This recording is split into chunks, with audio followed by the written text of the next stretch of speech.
Lo mungkin pernah lihat iklan-iklan yang bilang, emas itu investasi paling aman, paling stabil, paling klasik. Tapi apa jadinya ketika klaim itu ketemu realitas sehari-hari di lapangan, bukan sekedar grafik harga yang terus naik? Apa yang terjadi kalau orang yang udah berbulan-bulan nabung emas digital atau nyicil emas batangan, pada akhirnya tidak bisa langsung mengambil emas fisiknya ketika jumlahnya sudah cukup?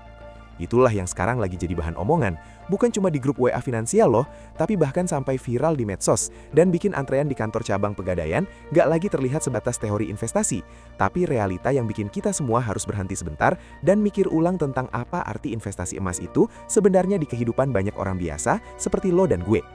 Cerita ini nggak sekedar tentang harga yang naik, permintaan yang melonjak, atau angka-angka investasi yang terlihat cantik di laporan triwulanan. Cerita ini tentang realitas yang sering luput dari narasi pasaran yang glamor. Ketika masyarakat yang dengan sepenuh hati menabung emas demi masa depan, demi dana darurat, atau sekedar demi punya aset yang bisa diwariskan, ternyata harus berhadapan dengan proses pencetakan emas fisiknya yang tertunda berbulan-bulan karena keterbatasan distribusi fisik. Mereka yang datang ke kantor cabang bukan lagi cuma sebagai angka di dashboard aplikasi, melainkan manusia yang berharap bisa memegang emas batangan itu di tangan mereka sendiri, tapi ketika giliran mereka tiba, jawabannya seringkali begini, stok belum tersedia, prosesnya masih antre, datang lagi lain waktu. Mari kita gali lebih dalam. Dalam beberapa bulan terakhir, harga emas global dan lokal memang mengalami tren kenaikan yang signifikan.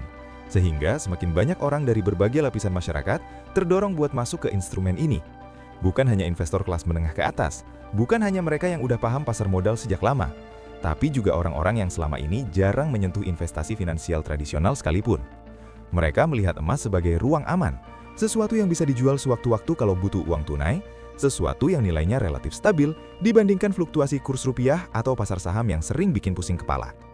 Disinilah letak ironi yang menarik buat kita renungkan bersama. Justru karena kenaikan harga dan minat masyarakat yang semakin besar ini, distribusi emas fisik ke outlet-outlet Pegadaian jadi tertunda. Logikanya sederhana, permintaan naik, sementara proses pencetakan dan distribusi emas fisik butuh waktu, infrastruktur, tenaga kerja, dan rantai pasokan yang tidak secepat download aplikasi. Jadinya, mereka yang udah melunasi cicilan emas batangan lewat program cicilan atau yang mau mencetak saldo tabungan emas mereka menjadi batangan harus rela menunggu waktu yang jauh lebih panjang dari yang mereka bayangkan. Sekilas, mungkin lu mikir, ya wajarlah, namanya juga kenaikan permintaan.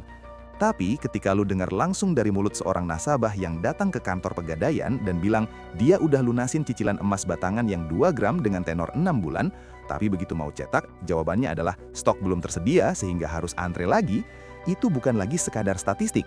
Itu adalah pengalaman hidup nyata yang bikin kita sadar bahwa teknologi digital bisa menjual kemudahan dan kecepatan.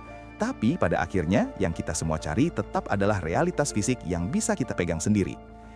Pihak Pegadaian sendiri mengakui fenomena ini.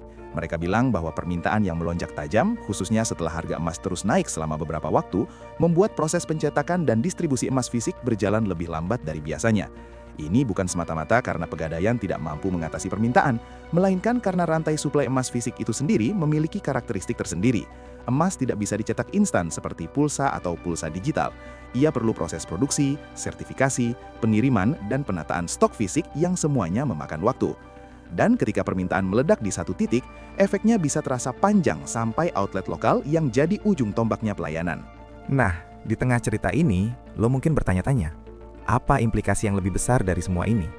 Kesan pertama yang sering muncul adalah ketidaknyamanan atau bahkan rasa frustasi. Bayangin, lo udah menyisihkan sebagian dari penghasilan lo untuk investasi emas, mengikuti program cicilan atau nabung emas digital, dengan harapan bisa mencetak batangan fisiknya.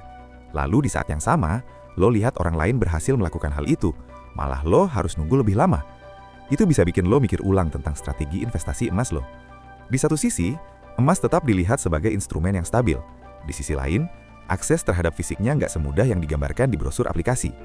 Sebagian besar cerita yang muncul justru bukan tentang orang yang gagal investasi secara menyeluruh, tapi tentang ketidaksesuaian antara ekspektasi dan kenyataan. Ekspektasi yang dibentuk oleh narasi pemasaran platform digital seringkali memberi kesan bahwa semua proses itu serba cepat, serba instan, dan serba di ujung jari. Padahal kenyataannya, ketika berkaitan dengan distribusi fisik emas, masih penuh dengan keterbatasan infrastruktur dan proses manual yang harus dijalankan. Maka dari itu, banyak nasabah disarankan untuk tetap mengikuti tenor cicilan yang mereka pilih sejak awal, karena pada tenor yang lebih panjang, proses distribusi emas fisik lebih mungkin tersedia. Tapi siapa yang bisa menjamin ramalan itu selalu benar, ketika faktor eksternal seperti lonjakan permintaan dan database antrean juga punya peran besar dalam menentukan seberapa cepat proses itu jalan? Ada juga sisi positif yang seringkali luput dari sorotan opini publik yang cenderung sensasional. Investasi emas, termasuk melalui layanan tabungan digital, tetap memberikan tempat bagi masyarakat yang ingin memiliki aset yang relatif stabil, terutama di tengah gejolak ekonomi yang tidak menentu. Emas sebagai komoditas bersejarah telah berperan sebagai safe haven bagi banyak orang dari dulu hingga sekarang, bukan sekedar tren digital atau instrumen modern. Dan Pegadaian, sebagai salah satu lembaga yang menghadirkan akses ini lewat aplikasi dan jaringan cabangnya di berbagai daerah, tetap memberikan pilihan alternatif bagi masyarakat untuk masuk ke dunia investasi ini, dengan modal yang relatif terjangkau dan proses yang bisa disesuaikan dengan kemampuan finansial masing-masing. Tetapi kenyataan bahwa proses pencetakan fisik bisa memakan waktu sampai sekitar 1 bulan atau bahkan lebih, walaupun lo udah lunasin saldo emas lo, menunjukkan bahwa masih ada gap yang nyata antara harapan investasi ideal dan pengalaman investasi sehari-hari. Ini bukan hanya tentang emas atau Pegadaian saja. Ini tentang bagaimana teknologi digital sering mengubah persepsi kita terhadap layanan finansial, tanpa benar-benar mengubah fundamental proses yang mendasarinya. Ini juga bikin kita bertanya, apakah kita terlalu cepat percaya bahwa semua hal yang digital pasti lebih mudah? Atau apakah kita perlu lebih kritis melihat perbedaan antara emas digital sebagai saldo investasi dan emas fisik sebagai aset nyata yang bisa kita pegang? Disinilah refleksi itu penting sekali. Kita hidup di era di mana kenyamanan teknologi sering menjanjikan segalanya dalam beberapa klik. Namun kita harus sadar bahwa tidak semua proses finansial itu bisa disederhanakan sampai sedemikian rupa, terutama yang melibatkan aset fisik seperti emas batangan. Ketika kita menabung emas lewat aplikasi, kita menabung sesuatu yang pada akhirnya lebih besar nilainya ketika dipahami sebagai janji fisik untuk masa depan, bukan sekedar angka di layar. Dan ketika janji itu harus dipenuhi, lewat pencetakan fisik, lo akan merasakan langsung bagaimana ekspektasi dan realitas sering tidak berjalan beriringan mulus. Yang menarik, fenomena ini juga mengingatkan kita bahwa investasi, dalam bentuk apapun, selalu punya dua sisi. Ada sisi optimis yang melihat potensi pertumbuhan nilai, stabilitas harga, dan peluang jangka panjang. Tapi ada juga sisi realistis yang melihat keterbatasan operasional, hambatan distribusi, dan dinamika pasar yang kadang di luar kendali kita. Mengabaikan salah satunya berarti kita terjebak dalam ilusi belaka. Dan kita tidak mau cerita investasi kita sekadar jadi bagian dari ilusi itu, kan? Saat lo melihat antrian di kantor cabang, obrolan di media sosial, atau diskusi di komunitas investasi tentang keterlambatan pencetakan emas fisik ini, jangan langsung menyimpulkan bahwa emas bukan lagi pilihan yang tepat. Sebaliknya, jadikan itu sebagai cermin bagaimana investasi tidak pernah sesederhana iklan promosi yang lo lihat, tapi juga tidak semenakutkan kabar viral yang bikin lo langsung panik. Ini tentang pemahaman yang lebih dalam, bahwa setiap instrumen finansial punya karakteristik, sistem kerja, dan risiko yang harus kita pahami lebih dari sekedar sekilas manfaat yang dijanjikan. Disinilah refleksi itu penting sekali. Kita hidup di era di mana kenyamanan teknologi sering menjanjikan segalanya dalam beberapa klik.